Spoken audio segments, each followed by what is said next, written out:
Girls on the internet. I am Alyson Lupo. And I'm Two Wavy Curly Courtney. We celebrate all things wavy curly and wonderfully real. And we play around with all the products and read the back of the bottle so that you don't have to. Welcome. Thank you for joining us today. Yay! So excited to y'all are see here. you guys. We made it to Friday. In case anybody was wondering, we made it to Friday. Just barely, by the skin of our teeth, but we're here. I was telling Courtney earlier, it has felt like a spin cycle of a week. Like I have been inside a pressure cooker all this week, and I'm so happy to have made it to the weekend. I'm here. How about you, Courtney? Was it a spin cycle kind of week? Yes, it was. I feel like with the snow day last week with the kiddos kind of put me in it threw off my game, man. And so I am still trying to recover. My hair is still damp, slightly in the cast, but you know what? Whatever. At least it's clean and my scalp feels good. So it looks beautiful. It looks so shiny. What did you use today? Ooh, yes. Let's go ahead and dive into that. Let's dive into the routine. I just got the Hair Renew Scalp Hair Bath from InnerSense that just launched. Oh my goodness. I used the Sister Conditioner. It's the Hair Renew Soothing Conditioner.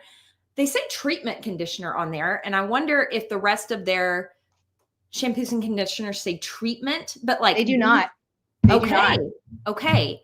These are specifically focused towards improving scalp health. It seems like a lot of companies come out with like scalp care. There's a focus on the scalp right now, big time. It's very interesting.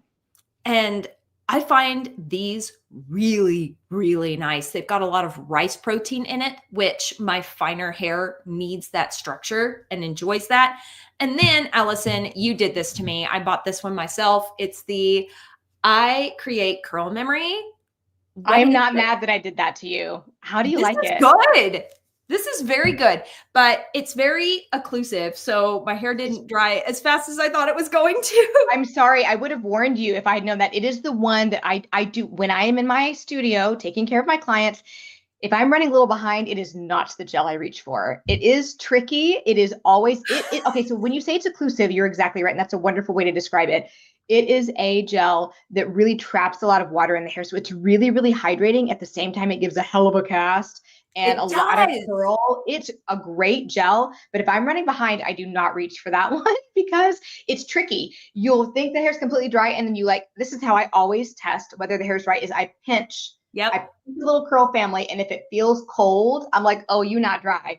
But then I think she's dry. I scrunch her out and I'm like, she's not dry. And then I'm hitting her again with the diffuser before I let her out the door. But it's a great gel. It gives a multi-day curl. So I hope you like that. Like, it refreshes well too. So, spoiler alert, I used that last week with you. You're an influencer, Alyson. You're influencing me. I used the Hair Story Deep Wash and I Create Curl Memory, and that was it. It was a 2-product wash, which is rare for me. Usually I'm a 3-product minimum kind of gal, but the hair looked so good, and I got it fully dry, let it sit in the cast for a while, run around, all that stuff. Today, I did not let the hair sit in the cast. I didn't get it fully dry. I'm learning how to use this product. So, well, it looked beautiful last week too. How did it hold up for you over multiple days? So good. My New Year's resolution of not pulling my hair up and back in a pineapple. I'm annoyed I haven't done this sooner because my wash days are actually lasting longer, trying different ways of protecting my hair while I sleep at night and just flat wearing my hair down. You know, with small kiddos, I was in a season of life for a while where that wasn't a possibility. And now my kids are a little bit older. So now I can like wear my hair down. It's so nice. They're not yanking at your hair anymore. I would be in a world of hurt. I cut mine really short when my kids were really little. Now my hair is very long and I'm desperately in need of a haircut. I'm getting one soon. I have been cutting mine over the sink for the last couple of months. I don't know what I'm doing. I own sharp things. Like I have training, obviously, like I know what I'm doing. But after a certain point in time, you just need a professional to like get after your hair. But the ends are looking, this is my sister's new word and I've adopted it because I think it's funny. If it's wrong and bad, tell me. But ratchet, have you heard ratchet? Oh, that's funny.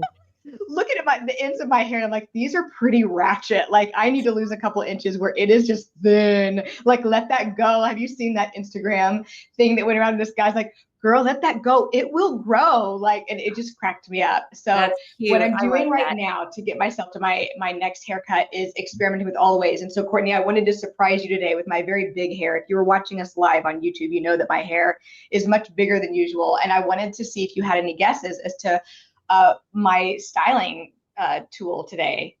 I did not. My roughest guess was like maybe you really brushed it out somehow, but I wasn't sure. You're right. You are correct. So if brushed out curls, I'm just going to take it. My goal now is for every podcast for me to surprise you with something insane that I've done with my hair and see if I can make that shock look on your face that I enjoy so much. Because you're so buttoned up and I'm like, let me see if I can mess with you. So Oh, the Tangle Teaser is what I reached for today. This is my hairbrush, my personal hairbrush. Don't judge the amount of hair that is coming out of it if you're watching this live and you see this. But I fully upside down brushed my curls out like Hermione in Harry Potter and tried to make it as big as I possibly could. And as a wavy with a finer hair type and a moderate density, I can't make it as big and huge as I would if I'd be able to if I had curlier hair, but I'm still enjoying, alas, the brushed out curls vibe that apparently all the Gen Z kids are like real into these days. So I it's heard not that's the thing. it's yes, it's the thing. So this is not my product spotlight, but looking forward, I do love Tangle Teaser brushes. They don't have the balls on the end of the stems of the brush, which your hair can actually get caught in and break. So I like the very flexible bristles on this particular brush. But Very I cool. would like to know what your product spotlight is, and then I'll share my product spotlight. Well, if we're doing like stylers, it would Sure. be the I Create Curl Memory. Like I've played with this 4-ish times at this point, and each time it's been a little different because I'm tweaking things, trying to get to know the product, but every time I've been real impressed. Amazing. Mine is going to be Undressed from Hair Story. I feel like this is such a good, versatile product. So, Undressed from Hair Story is kind of like a gel and a sea salt spray had a baby. It has some of the same ingredients as there's an ingredient I love. It's called galactorabinin. It sounds like it comes from like outer space because galacto, like it just sounds like a funny ingredient, but it's actually a hold ingredient that's pretty sticky. It comes from larch trees, and that is what InnerSense uses in their I Create Volume. That's a really viscous, easy to pour gel-like product. So that gives you a little bit of hold, which is awesome. And then they have, I think it's sucrose. This one actually, I say I'm looking at the back of the bottle so you don't have to. Here's the back of my bottle. It has no ingredients on it. They saved that for the box, which of course I don't have in front of me, but it doesn't, I think they use sucrose. They don't actually use salt, so it's non-drying. So it's great for day one hair. If I have an area that's like kind of straight, it's not quite curling right, like right on my left side, I've got a section of hair when I actually had a hair analysis done way back in the day. We could talk about that. Actually, did you ever do a hair analysis? I did. I did. Let's talk about that on our next podcast. That would be super fun to dive into. Okay.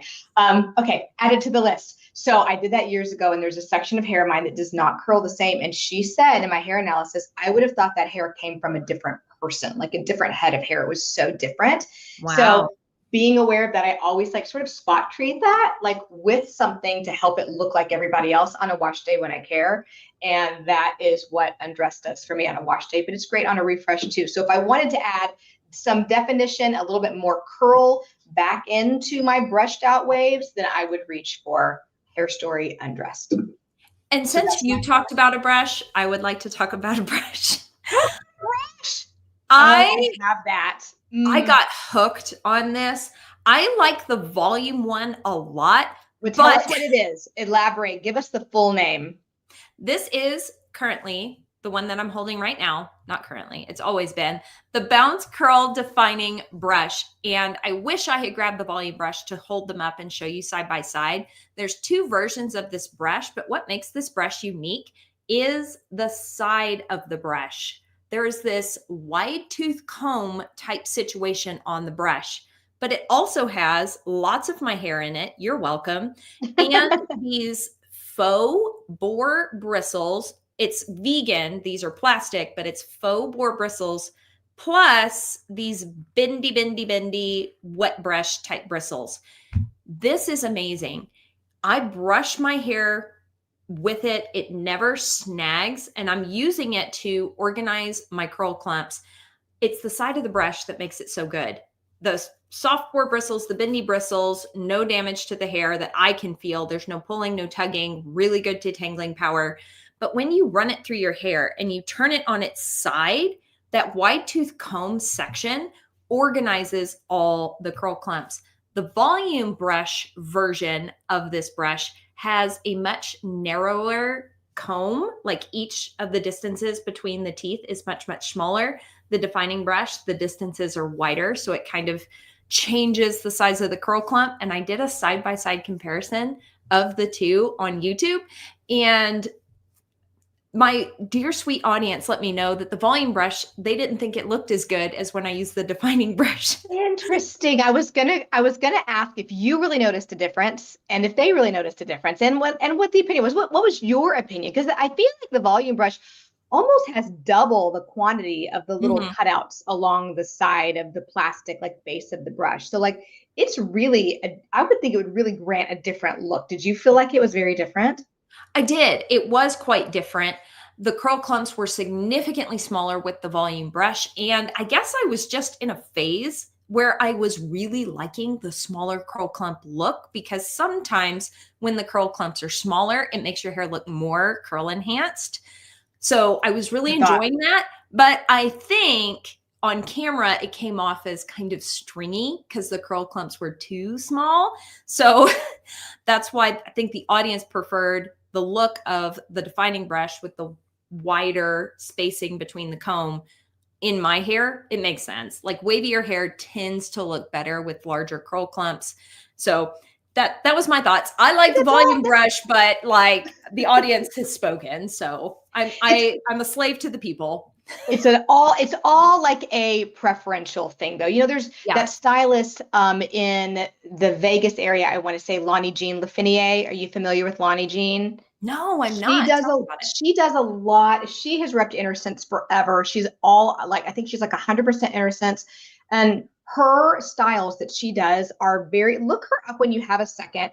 Her style is very well known, but it's that real 90s, like really voluminous, but smaller curl clump, very like beachy look, but like defined skinnier curl clump. So I would feel like it's all about what you want. I mean, she's a very popular stylist for a reason. That is not the look that I go for on my clients, but like people love that look. So like it's really all in like what you like. And I do sometimes feel like, as like, I'll just throw a little behind the scenes thing there, but like I don't feel like a lot of the time the camera captures exactly what is going on in real life. Like there are so many times I have done my hair, and granted, I don't have a fancy camera. Like I haven't invested in that. I typically will just use like my computer or my iPhone because I'm cheap. But when it comes to like trying to capture what my hair looks and feels like, it's just not, it's never the same. There have been times my hair has felt stuck to my head and too defined where it felt like it didn't look real. I'd be like, this is not my favorite hair day. People are like, you're such a brat. Your hair looks so great. And I'm like, oh, but you can't feel it, you know? It feels wrong, okay? It feels wrong. Hey, would you like to like pepper in answering a few questions like in between before we go to the next segment? Do you think that'd be a fun thing to do instead of saving them all for the end? Absolutely. Which question Random would you like thought. to Let's try it. Let's try it. Pick one. You're better at picking them than I am. I'm gonna let you do it. Okay. We have this one, and thank you so much for using the big red question mark emoji. If you're watching this live on YouTube, it helps us see your questions and not miss them in the chat. So the question is, I can't figure out my hair's porosity. It gets wet immediately, but takes 4 to 6 hours to dry. I have virgin hair and an M transition, so I know that it has something to do with it. Okay. That's so perfect because we're actually going to be talking about transition tonight too. So that's fun. Go ahead, Courtney. You answer first. You go. I love this because I think there are way too many misconceptions out there about porosity, the importance of porosity. I have seen video after video after video saying, you're messing up your hair because you don't know your hair's porosity. If you just knew this one thing, then you would understand everything. And this really changed for me when I had a hair analysis done. I had so much misinformation about my hair based on videos that I had watched. And it wasn't until I had a hair analysis wherein a really cool scientist, hair scientist, looked at my hair under a microscope and was able to see actually, in fact, what my hair porosity was. So, because of my obsession with hair and watching way too many videos, I had learned that high porosity hair absorbs water quickly. And if your hair absorbs water quickly, if you spray it with a mister and the water doesn't beat up on your hair, it just soaks into your hair, well, then you have medium to high porosity hair. And you need to, anyway, that was my conception about my hair, that I had medium to high porosity hair naturally. When I did the hair analysis and they analyzed my hair under a microscope, I had very unusual hair in the sense that it was low porosity at the roots, low porosity at the mids, and low porosity at the ends. It is unusual to have low porosity hair from the beginning of your hair strand all the way to the end. I was shocked. I thought for certain I had medium to high porosity hair because of how my hair absorbed water. It did not. It was low porosity all the way down. Now, my hair still absorbed water very, very quickly, and my hair responded and acted very differently than other people's hair that I had played around with and styled in my personal life, like my sister. My sister has much coarser hair, and I was like, oh, she's got low porosity hair because of how it's absorbing water. Turns out that the number of hair cuticles, layers of hair cuticle that fine hair, medium hair, and coarse hair have determine how fast the hair soaks up the water. And it can also play a factor in porosity. So if your hair is very, very fine, you are only going to have a few layers of hair cuticle. These can get lifted and damaged more easily. So as a general rough rule, fine hair tends to be higher porosity. But coarser hair has many more layers of hair cuticle. It's a barrier blocking the hair from absorbing water. The water is going to sit on top, and there's going to be more layers of hair cuticle that you can abuse and rough up before your hair becomes a higher porosity. So it's not helpful necessarily to know your hair's porosity. I would say if your hair is virgin hair and takes 4 to 6 hours to dry, you've just got normal porosity hair. Let's not get too in the weeds about what exactly the porosity is. Instead, if your hair is in transition, I would focus on being very consistent with your wash days and extremely intentional with your application. Really pay attention to where you're applying product to your hair, how many times you're scrunching and pulsing that product into your hair, how you're plopping, how you're diffusing. Only change 1 or 2 things about what you're doing every wash day to kind of dial in what's working and what's not. Okay, Alyson, I've rattled on way too long trying to answer this question. What are your thoughts?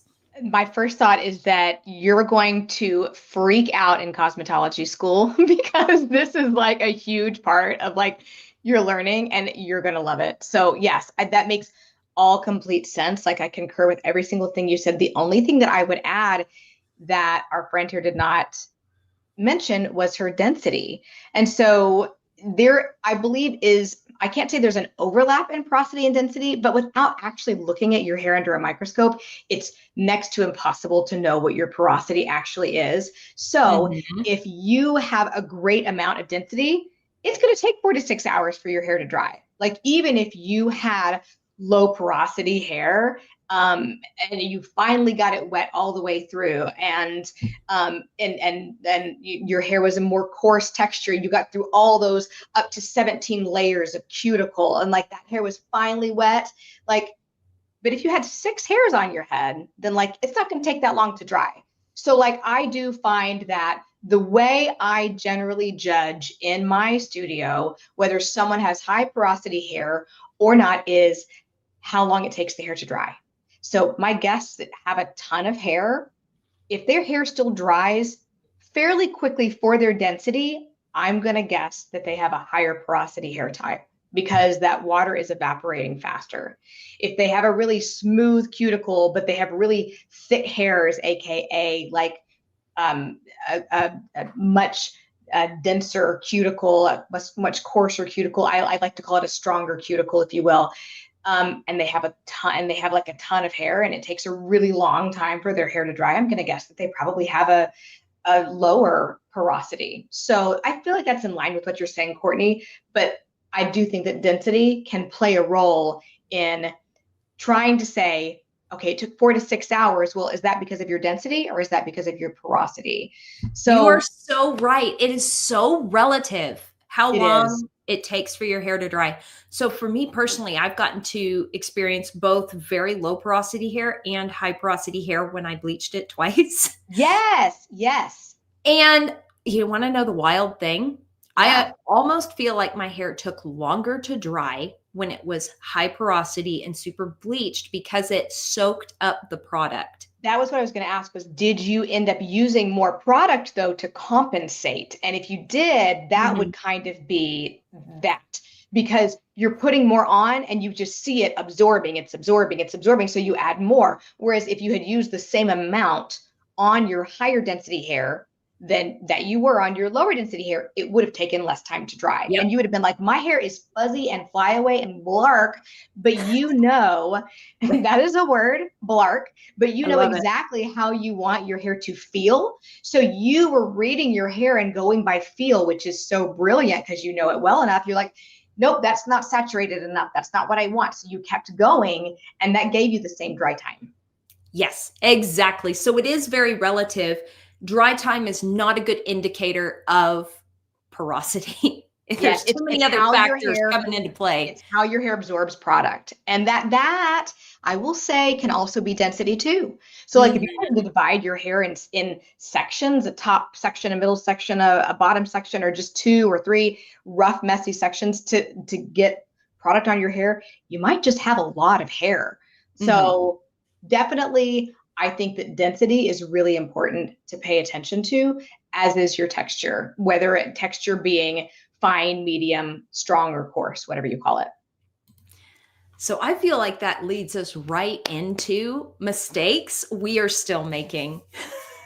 Let's do it. Mistakes we are still making. Okay, mine, I'm going to go first because I made you go first last time, was not cutting my hair often enough. Oh, I've been so very guilty of that. You know, when I had a pixie cut, I was cutting my hair like every 5 weeks, and it was such a pain in my butt. I was like, if I wasn't having somebody else cut it often, then I was over my sink, which was generally what I do, is over the sink with a razor and, you know, a lot of angst, and sometimes poor decisions come from that, because I was like, get off my head. You know, growing out a pixie cut is the worst because it always grows the fastest, like at the back of your head, and you end up with like this boof of hair like sticking out. You're just like, you know, take away the density, take away the density. It's always a thing. So I got to a point where I was like, I'm going to lean into this grow out. I'm so sick of having haircuts all the time. I am at my core lazy about my like body upkeep. I shouldn't say that. I work out really well. I take my vitamins. I take care of my skin. But I guess like I am truly a lazy wavy at the core of it. Like I really want to do the least, but I want to do it right. I want to do the right thing to get the maximum result with the least amount of work. Like that's the triangle that everybody's after, right?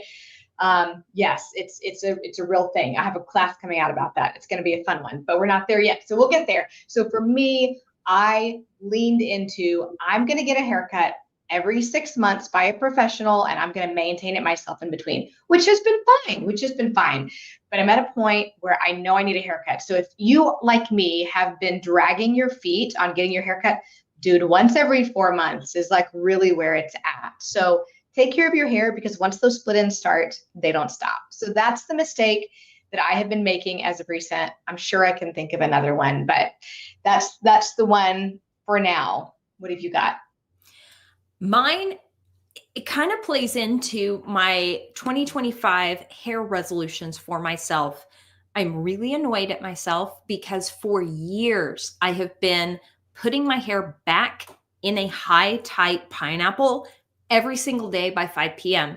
And I have been so stubborn about this that it was not affecting my curl pattern. It wasn't a problem because like I still had really decent curls that I was happy with, but also my curls didn't start till like 6 inches down.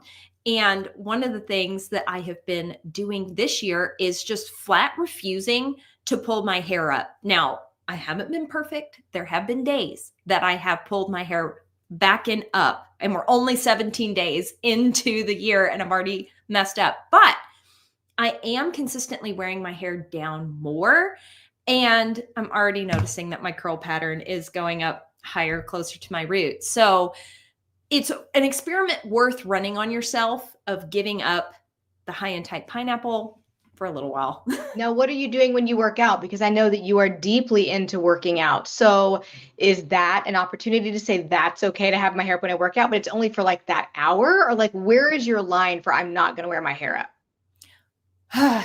I think for a while, I'm going to just have to really grit through having it down and getting used to having my hair down and touching me. It's a sensory issue for me. And when I work out, what I have been doing is just wearing a headband. That's what I'm allowing myself to do because I know me so well. And if I pull my hair back for the workout, it's not going to come back down after the workout. Yeah. I think there are some humans out there that are more disciplined than me and could absolutely pull their hair back for the workout and then take it down and refresh and enjoy that. But at least for right now, I'm like, nope, not going to do it. Because if I start, I won't stop. I've got to show you, I didn't bring them in here with me for the podcast, but the way that I started when my hair was growing out from the pixie, and I was kind of at that Meg Ryan phase, and it wasn't really long enough to like ponytail and had all these layers. I started using clips along the side of my face. Like I would take 2 little clips and bring them up right at about my temples and back, and then another couple like right above my ears and bring those back, just so that, because I wanted to get the maximum number of days out of my wash day. So I would do that in order to not mess up my waves, because you know, waves are delicate things. And once they are stretched out, they take a lot of convincing to go back. Right. Mm-hmm. So it's a lot more work. And of course I was being lazy and I was trying to preserve. Okay. My preservation hat was on. So the 2 clips, and then I would do like a little like jaw clip, like at the back to hold it in place while I washed my face so things didn't fall down into the sink and get wet. Maybe that is a way that you could work out without pulling it back into something that puts that strain on your hair follicles. It's just a lot. So what I've been doing is not like putting the headband on and doing that number. Okay. I am just setting it. Like I put it on my neck and then I lift it up. And then I set it like an inch behind where my hairline is. And it just almost gently, like you would do with your sunglasses. Yep. And it just gently holds everything like from doing that in the middle of the workout. Because when you have those like cowlicks and things that direct all your hair forward, and I feel like I remember that maybe you do, when it directs your hair forward and it falls into your face constantly, that is a recipe for extreme annoyance or bangs. And I don't think you want to go bangs yet. So Not yet. I like your headband. I like your headband trick. And I like your resolution there for your hair. That's great. It's just a personality trait of Courtney. I have to go all in to retrain myself. And that's why I'm not allowing myself that. But don't follow my example if you're a normal person and can take your hair down. I am not a person who pulls my hair back. Like I am not really a ponytail person. Like I really do like to wear my hair down, but I'm with you. If I go to the gym, if I go for a walk and I get really sweaty, if I'm lifting weights and I need my hair in my face, it's gonna go back. But I almost always use one of those like teleties. What are they called? The ones that look like an old Invisibobble. That's what I call them. They can be difficult to get out, but I love that they don't dent my hair. The Invisibobble is the way to go. That's been my fave. Should we answer another question before we head over? Let's find another one. Let's do another one before we move on to the next segment. I'll answer this one super quick because they asked, sweet Kathy, Courtney, would it be that your porosity has changed over the years, that you haven't been doing this? Absolutely, my porosity has changed over the years, but it's been due directly to my choices with my hair. So when I went really all in on learning how to care for my waves and curls, increasing the health of my hair, improving the health of my hair, my porosity went down. Because Alyson, correct me if I'm wrong, but porosity is directly related to the level of damage in your hair. And there's lots of things that can cause little roughed up parts of the cuticle, like brushing, like pulling it back nice and tight and high every single day. Just high excessive heat can increase the porosity of your hair. Or in my case specifically, I decided that I knew better than everyone and that I could bleach my hair really, really a lot. And I definitely increased the porosity of my hair when I bleached it so far, so quickly. Well, I have now gotten my hair porosity back down nice and low because I have finally trimmed off the last little bit of that bleach damage, lots of bond builders, all that good stuff, and have really focused back on caring for my hair. So the porosity has come back down. Porosity is not a constant. It is something that fluctuates over time due to your hair practices. Also, aging. Well, aging, and also I was just going to say genetics. I think that everybody's hair is, gosh, there's so many unknowns about hair. Basically, all the things that we know about hair are based on the limited research that companies have paid for when they have gone, how can I profit off of somebody's hair? I will do this research and learn a thing, and then I know how to dye the hair. I will do this research, and then I will learn a thing, and then I will be able to create a bond builder product, right? Like, so we don't just know about hair for the fun of knowing about hair. It always comes down to dollars. So the things that we know about hair are kind of limited. I think it's possible that everybody's hair grows out of their head, low porosity. That just makes sense in line with Courtney's point. But I think that maybe if your hair is excessively fine and easily prone to damage, or genetically, it could be beaded, it could have a beaded texture, that could potentially lead to those beads being able to become more porous, just because you're messing with the hair more, and maybe just the general structure of the hair. There are so many factors at play, but it does come from how the hair is treated and genetic factors that may influence how quickly that hair is prone to becoming higher porosity. Totally agree. I love how your brain works. It makes me so happy. So since that question, your brain works too. This is great. So since that question was more directed towards me, we'll do one more and then go on to the next segment. Why are people obsessed with their curl type? Lisa asks. I feel like it's a marketing scam. Ding, ding, ding, ding, ding. People of all different curl types can use any product they want. You can, okay, there's part correct and part maybe not quite so much. Let's go to the extremes here. People with very, very, very tight curls are going to enjoy products that are way more conditioning than somebody on the other far end extreme of the spectrum, finer, wavier hair, looser curl pattern. They're not necessarily going to enjoy those incredibly heavy conditioning products. There are certain curl creams and smoothies that are designed to elongate and protect and condition really, really, really curly hair. And if somebody with a much, much looser curl pattern tries to use that product, they're not going to get the result that they were looking for.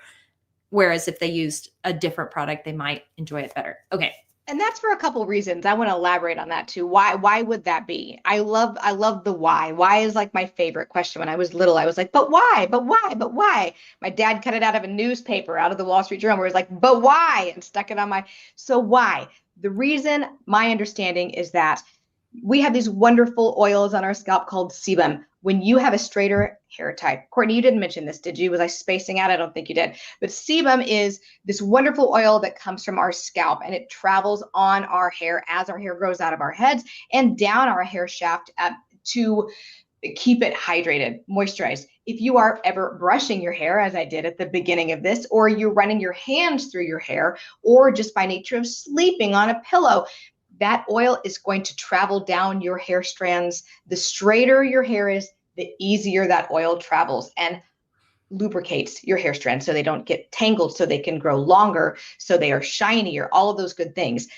But if your hair is kinky, curly, coily, and that oil gets stuck in those little areas close to your scalp and it never makes it to those ends. And of course, everyone wants to have, I think, long hair at a certain point in time in their lives, just to experience long hair, right? But many people with very curly hair have a very hard time growing their hair long because of breakage issues, because it is so dry. So those butters, those oils, those kinds of products, they matter for someone who has naturally dry hair, because those oils from their scalp cannot get to their ends. So there is a place for having products formulated specifically for specific hair concerns. Totally. Where it becomes kind of scammy is these sweet, or at least this is where I fell into some scams. This sweet little wavy over here, Swavy Curly Courtney, decided she wanted 3B curls, and 3B curls were the end goal. So what did I do? I ran out and bought products for 3B curls because I looked at all of the marketing. Turns out that those weren't formulated for my hair, and those weren't going to give me the most curl enhanced results. They were formulated for specific issues that tend to fall into that 3B size of curl range. And the typing chart is just basically how tight that curl gets. Loose curls would be 2A, and that's where you have maybe 1 or 2 bends in the entire hair strand. It's called a swave. Swavy. That's where the name Curly Swavy Courtney comes from. The sway, the S wave. Exactly. And going to A, to B, to C, it's getting tighter. There's more bends. 3A, there tends to be a full loop that goes all the way like around. A DNA type loop, if you imagine it like that. But nice and loose. 3B is getting smaller, probably the size of my very arthritic finger that's nice and chunky and big. I do not have slender, pretty fingers. I have chunky arthritis fingers. So like 3B would be that size. 3C would maybe be the size of a pencil or a pen or a highlighter, that rough range. And then you get into the 4A, B, C categories. And I believe, I can't remember exactly, Alyson, maybe you can help me out, but isn't one of those a zigzag? Yes, the 4C is a zigzag. So 4A is going to be a very tight curl. Like if you imagine like a mini pencil, like how skinny those are, or if you took like a chopstick and wrapped a curl around it, like that would be a 3A curl. 3B is going to be even tighter than that, kind of starting to, you would start to have all different textures on a head. And so you could have a 3A, 3B, 3C. Yes, like Courtney's holding up like a pen. Yes, so that little red one that she's holding up is skinny like a chopstick. That would be your 3A. Your 3B is going to be even tighter than that. And then your 3C is almost going to be like a zigzag. And those are the ones that give those magnificent like afros, and like you get just like the wonderful texture coming straight out of the scalp. Just so fun. Now, I don't really know how much the typing chart matters. We could honestly have type 2, type 3, type 4 and call it good when it comes to marketing for products. Honestly, like the subtype doesn't matter that much, but if you're trying to describe to a stylist or describe to a friend, this is what I think my hair is like, if you're putting something like that in a closed caption type of description, that's when that visual would help. But when it comes to products, I don't think that it really matters.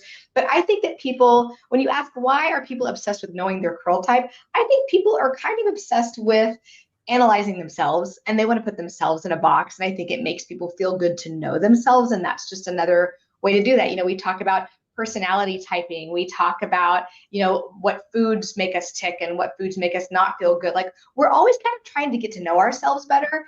And I think that if that makes somebody feel good knowing their curl type, then that's great. But when it comes down to marketing, yeah, totally. Like you can use all kinds of products, but generally speaking, the buttery, oilier, those kinds of products, those heavy moisturizing products are going to work on the tightest curls. And then the gels that are supposed to be curl enhancing rather than curl elongating are going to work on the 2s and the 3s a lot better. And they're going to flake on the 4s. So it's just kind of an interesting distinction. And that's how it works. So, our next segment that we had planned for today was what to expect when you're in the transition phase. Oh, the transition phase. I think that goes back to our earlier question, which is so fun. When I think about the transition phase of my hair, gosh, I think about there are so many things that I did well, and there are so many things that I would have done differently. Let's talk about what the transition phase is. I think of it as being the I would say 6 months to really 1 year period of time in which you abandon your older ways of treating your hair. You're not blowing it out. You're definitely not flat ironing it or using a curling iron, no direct high heat tools. Instead, you are conditioning it more often. You kind of adopted a new way of using leave-in conditioner. Maybe you're applying styling products to wet hair. Maybe you're diffusing or you're air drying. You're blotting the water out of your hair with a t-shirt towel or a microfiber towel. Like you're just treating your hair quite differently and observing how your hair reacts to all of that. A lot of times people go, my hair is so greasy. Like that's a big one. My hair is greasy. I don't like how this is going, because you're used to feeling a hair type that is over cleansed and under conditioned. And so you get used to that feeling on your head. Putting products on wet hair can be tricky because you're not really used yet to knowing how much to use. It feels wrong to be putting products on wet hair. You're used to putting that frizz ease on your dry hair once you have blown it out, once you've straightened it to make it shinier and all the things that it could be if you had maybe gone through that transition phase and now your hair's got some natural shine from within, but it takes a while to get there. So generally, I don't know about you, Courtney, but I mentally break down the transition phase in periods of 3 months, like the quarters of a year. So 3 months, 6 months, 9 months, a year, and say, how is my hair different during these particular times? And I think I did a fairly good job of tracking that when I went through the first time. But even at the 2 year mark, I could tell that my hair was different than it had been at the 1 year mark. The things that I did well, I conditioned more. I tried all the products, but I bounced around so much that I feel like I didn't really know what worked and what didn't. I just wanted to try all the things. Like every trip to Walmart, I wasted so much money on trying all of the things, but I learned a lot too. So I wouldn't do anything differently because I learned what my hair likes and what it doesn't like. I would give everything about 3 tries before I would decide if it was for me or not for me. And then if it wasn't for me, I still bought it. So I had to suck it up and still use it. So that's how I treated that for the most part, until they finally made their half empty way to the graveyard of hair products that I never touched again, or that I gave to the local shelter or donated to Goodwill, which they will take hair products, which is wonderful. So the transition phase, it's tricky, but you learn a lot. What do you have to say about your transition phase, Courtney? I love how you explain that. Totally agree. Why, thank you. I would add that the transition phase is like learning to ride a bike. You're going to start with some training wheels and you're going to fall down and it's going to be hard, but eventually you do get over the hump and riding the bike becomes easier.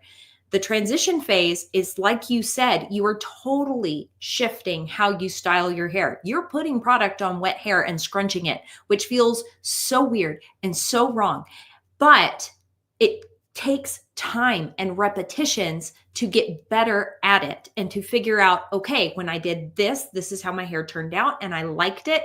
I think a lot of people have discovered their waves and curls in adulthood or in later life after they've already learned how to style their hair. It's this shift in how you're styling your hair. So when I was in middle school, I got so good at blowing out my hair and curling it with a curling iron. Well, I won't say so good. I'll say that I thought it was good.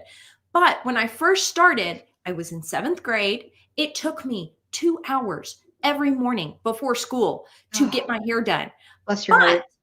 I kept at it and I got better at it. And by high school, I could do my hair in 30 minutes or less and it have a better result. It looked prettier and I was faster at it. It just took me time to learn how to do my hair. You're doing the same thing with the curly the curly hair, you're totally switching everything. It's going to take you 2 to 4 hours to do your hair again.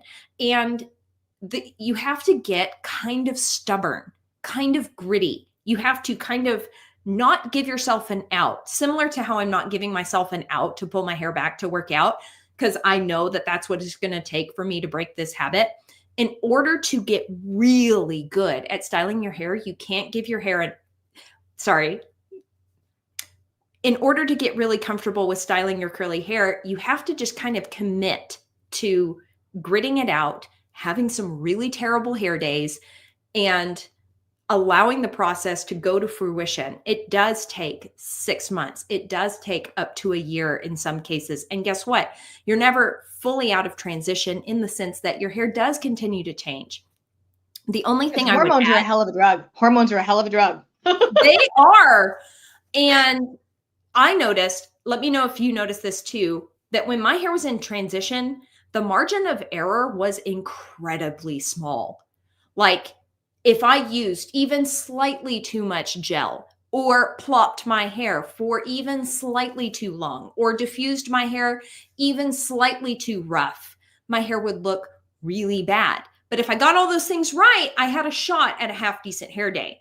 Now that I'm out of the transition phase, I can kind of slap whatever I want on my hair, diffuse my hair however I want, and it looks okay. That is the whole reason to get through the transition phase, because the transition phase is a pain in the ass. It is a huge, I'm just going to put it out there. It is a huge pain in the ass.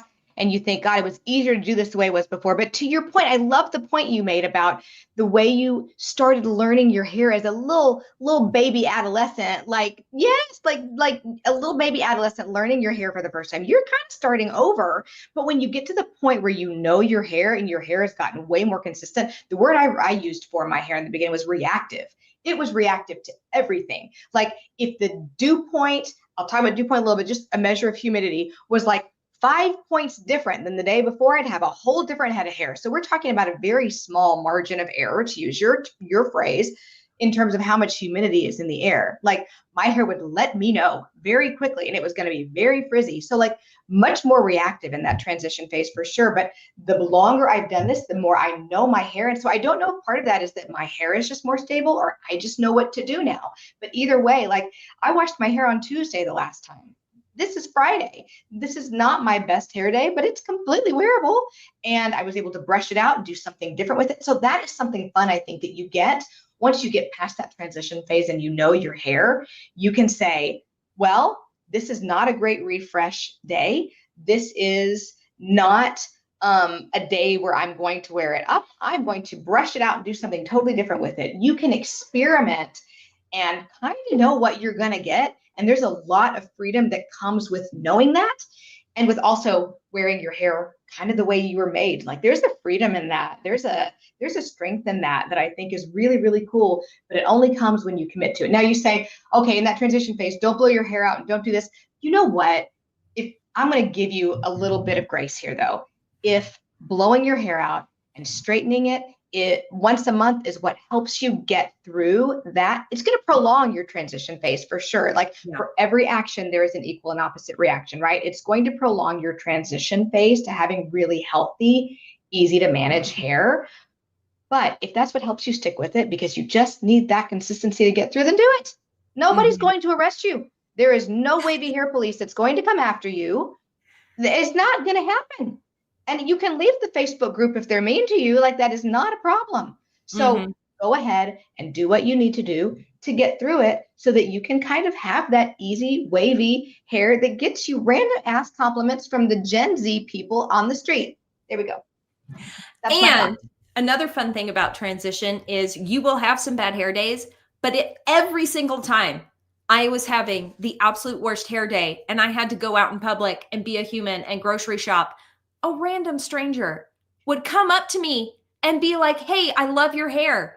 It was awesome. I feel like that's God's grace to get through the transition phase. Oh, yes, because it always looks better than you think it does. Don't forget, wavy friends, that we put ourselves under a microscope every day. My mom used to tell me that when I was little. Alyson, stop putting yourself under such a microscope.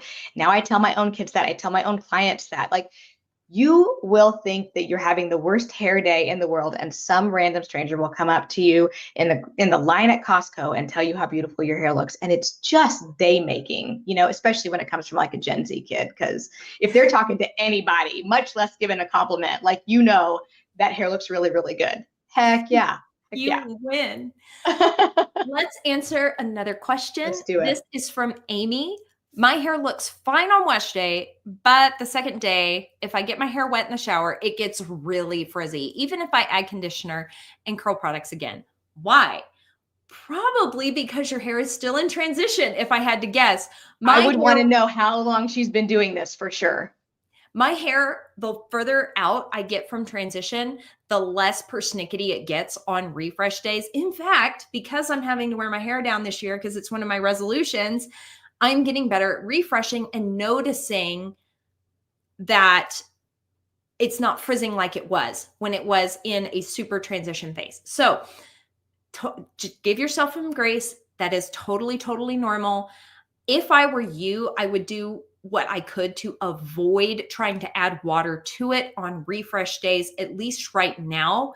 Lately, personally, I've been having some really good success with dry refreshing, meaning that I'm getting something like a foam or a spray leave-in conditioner on dry hands and adding it to my dry hair and scrunching it in on refresh days. Minimize the water issue if the water is causing you to have a frizzy issue. My words, guys. I will get better at this, I promise. But we made it to Friday, so no one is judging anybody here.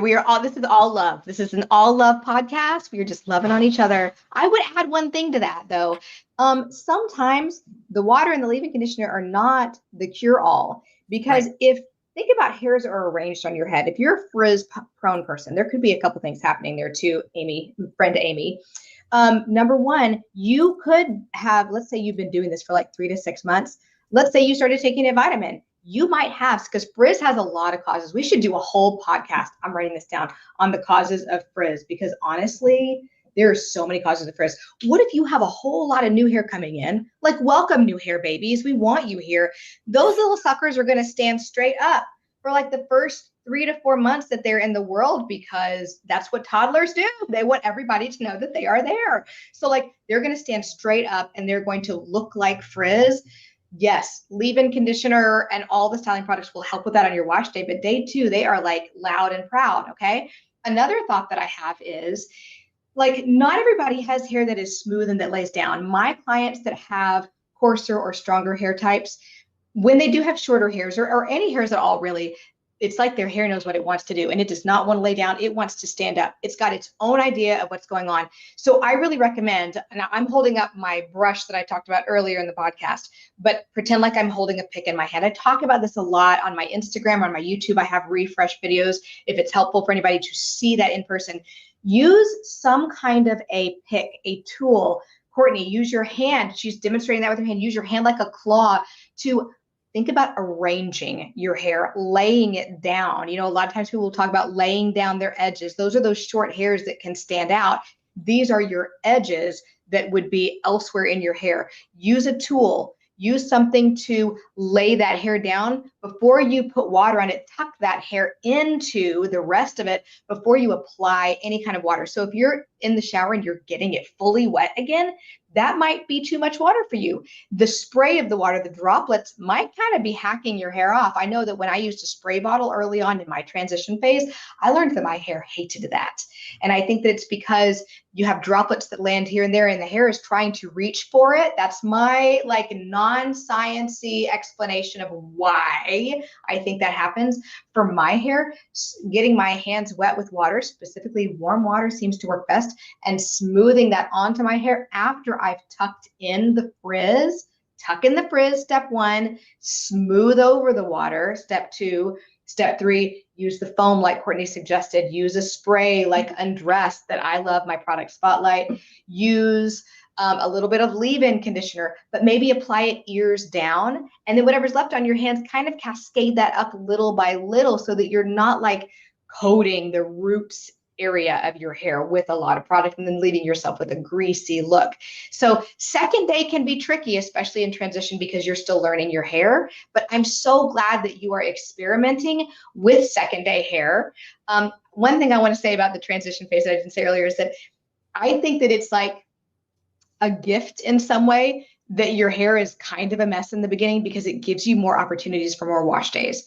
If Yes. you are trying in your transition phase to wash your hair once a week, we're talking 4 times a month, okay? Like that is not enough times to really get to know your hair in a very fast way. So the more times you are washing and experimenting, the more you are learning your hair, the faster your transition will go. So give yourself a wash day, give yourself a refresh day. Give yourself a wash day, give yourself a refresh day. I think that's a really good formula for experimenting with those 2 ways of styling your hair and will help you get to know your hair faster.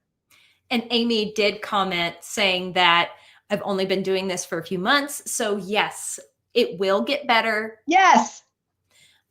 We have a different Amy, spelled differently. Do you have any tips for increasing the amount of time between wash days? I don't have an oily scalp, so that's not the issue. I just love washing my hair. I'd like to learn how to do it less, but I'm struggling. When she says, I just love washing my hair, but she wants to increase the amount of time between wash days, I'm kind of like, I feel like those 2 things are at odds. Most people want to increase time between wash days because they're like, I hate washing my hair. So, Amy, I love that you love washing your hair. Like, I think that's great. You don't have to increase time between wash days. Like, some people talk about, maybe this is where this is coming from. I've seen this in Facebook groups over the years. Some people talk about, like, you shouldn't wash your hair as often because that water, your hair absorbs it and it can give you high growth fatigue because it's expanding your, no, don't listen to any of that. Like your hair is a stupid, needy tropical plant. Like it wants water all the time. That's why most refreshes are successful when they involve some kind of water. So I would say if you love washing your hair every single day, like my mom's never going to not wash her hair every single day. Like some people want to do that and that is fully okay. You don't have to change anything. Yeah, absolutely. So I would say go for it. Now, if you want to increase the amount of time between your wash day, because you want to experiment with refresh days or because you want to get away from that and you don't have an oily scalp, I mean, your ends might be dry if you don't have an oily scalp. That's when I feel like a refresh involving water and some leave-in conditioner would be really helpful for your ends, especially if you want to see those grow, you want to limit breakage, you want to help increase the curl. And if you do have an oily scalp, my number 1 tip is dry shampoo the night before you know you're going to wake up early. Dry shampoo your scalp before you go to sleep so that you wake up in the morning and it's like soaked in, you've rolled around, it's absorbed the oil. You wake up with like kind of a fresh head of hair and it's kind of the most amazing thing. My favorite dry shampoos, the cheapy version is Not Your Mother's. With the green bottle, I don't have it in front of me, but it's, I think Not Your Mother's, I feel like it's a curl thing, but I can't remember, but it's definitely Not Your Mother's and it's unscented because I don't like a scent when I'm going to bed, but that's just me personally. And then the other one is from Hair Story. It is called Powder and it's more like a styler. It can absorb oil, but also give you lift at your roots. I think that's actually a great second day tool for people that have oilier scalps that want lift at the roots. You could use that one on the night before, or you could use it the morning of. So those would be my recommendations. I am the dry shampoo queen because I am super oily and I live and breathe and die by dry shampoo. Not really, but I've tried a lot because I am on the oilier side. My personal favorites are the My Hair Dance dry shampoo. You can pick it up on Amazon. It's not the cheapest thing ever, but it lasts forever. I'm talking a year plus. So you may be paying $10, $12 a bottle, but you're going to have it for a year. And the reason that I love it so much is that it does add just the smidgenest of grit and lift to the roots, but not so much that you're touching your hair going, ew, I've got sand in my hair. Yeah. It's nice and soft, and it's got a lot of colloidal oatmeal. It is so soothing. I'm pretty sure that that's the agent that they use to soak up oil. It's colloidal oatmeal. It's awesome. Very That is soothing. wonderful to know. So many of my clients do have itchy scalp situations. And I think when you add those dry shampoos in there, they can be sometimes too drying or they can be irritating the scalp, especially if they contain fragrance. So thank you for that recommendation. That's a good one. And the other one that I've really been loving recently that I just started trying, it's called Divi, Divi. I've heard of this brand. Is this an influencer owned brand? I don't know if it's an influencer I owned think brand, it but I do is. know it's in Dallas. So maybe you can go hunt them down and find them. But they're Yeah, very scalp focused ingredients. It is an aerosol spray and it's a little bit silkier feeling in my hair than the My Hair Dance, but it has really powerful oil absorbing properties. Like it's a little bit, packs a little bit more oil absorption punch. Really like that one. And Amy did clarify that her hair is getting too dry from washing it too much. And she'd like to be able to save on the amount of product that she's using. totally get So that. if it were me and I'm dealing with that specific issue where I'm like trying not to use up all the product all the time, I would pick up the Shea Moisture Spray Leave-In Conditioner and use that on a refresh day. So instead of washing your hair every day, just stretch it a tiny bit. Like Alyson said, wash it one day, refresh one day, wash it one day, refresh it one day, instead of washing every single day.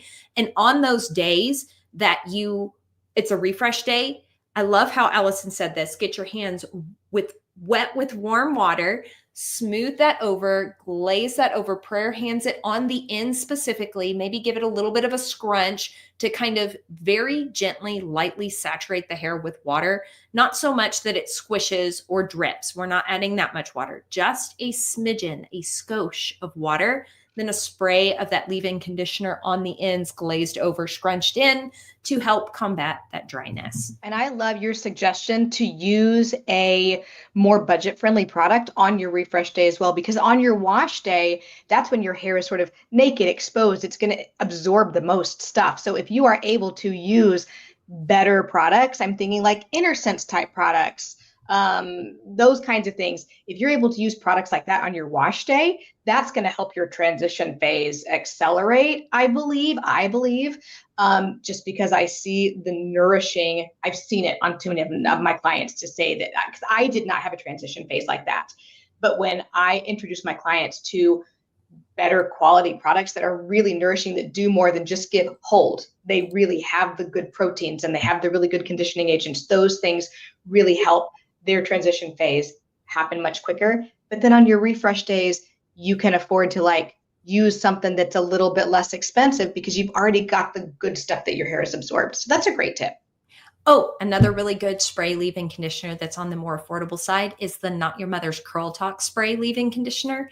It's got some heat protectant, UV protectant type properties in it. It's a little greasier and heavier than the Shea Moisture one, but that may be what your hair is needing if it's feeling under conditioned and dry.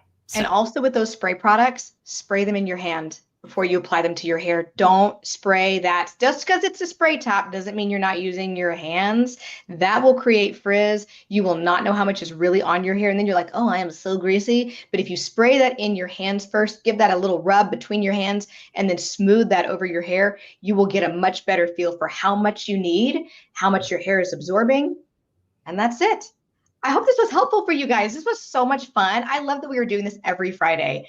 I've got some good things written down for us to talk about for next time. Hair analysis, the causes of frizz.